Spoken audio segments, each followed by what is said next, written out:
अल्लाह ताला ने कहा तुम ईमान पर डटे रहो, तुम ईमान पर जमे रहो, तुम अपने अकीदो ईमान की हिफाजत करते रहो। अल्लाह ताला तुम्हारे मसाइल को दूर करेगा, तुम्हारी परेशानियां और अजियतों के ये हालात दूर करेगा। इसलिए मेरे भाइयों, सहाबे किराम रिजवानुल्लाह अलैहिम अजमईन की जिंदगी को पढ़ो, ईमान की अजमत को समझो, इस्लाम की अजमत को समझो, तौहीद की अजमत को समझो। एक मोमिन की जिंदगी में यही ईमान और इस्लाम और अल्लाह की खालिस तौहीद सबसे अजीम सरमाया है।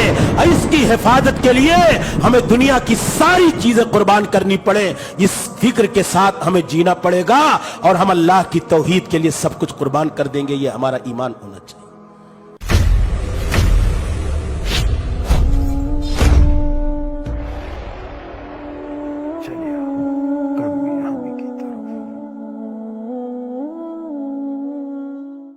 उन्हें जाहिरी बातिनी तमाम तरह की अजियतों से दो चार किया गया, शेब अबी तालिब में महसूर कर दिया गया, खाने बंद कर दिए गए, कैदो बंद की सऊबतें झेलना पड़ी और उन्हें फांसी के फंदों पर लटकना पड़ा और तरह तरह के मजालिम बर्दाश्त करने पड़े, जुल्जिलु हिला दिए गए।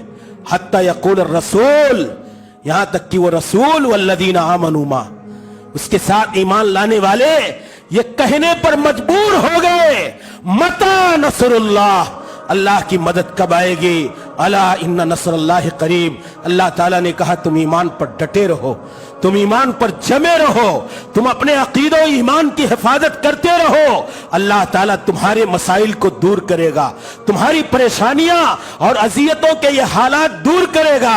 इसलिए मेरे भाइयों, सहाबे किराम रिजवानुल्लाह अलैहिम अजमईन की जिंदगी को पढ़ो, वो किन हालात में उन्होंने ईमान की, इस्लाम की हिफाजत के साथ साथ इसको पूरी दुनिया इंसानियत के लिए जिंदो जावेद छोड़ा था।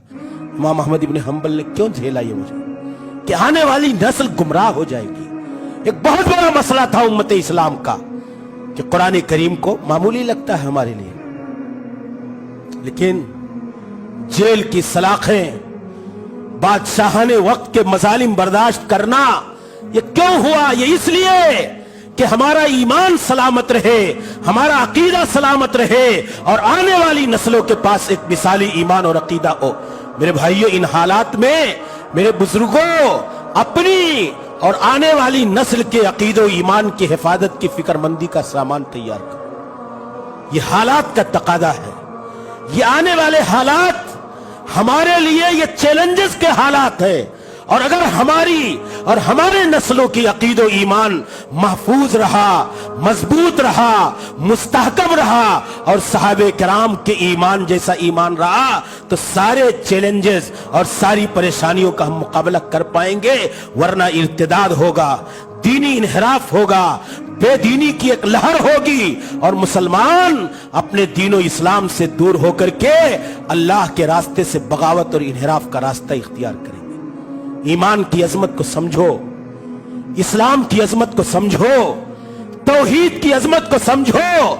एक मोमिन की जिंदगी में यही ईमान और इस्लाम और अल्लाह की खालिस तौहीद सबसे अजीम सरमाया है। और इसकी हिफाजत के लिए हमें दुनिया की सारी चीजें कुर्बान करनी पड़े, इस फिक्र के साथ हमें जीना पड़ेगा और हम अल्लाह की तौहीद के लिए सब कुछ कुर्बान कर देंगे। ये हमारा ईमान होना चाहिए।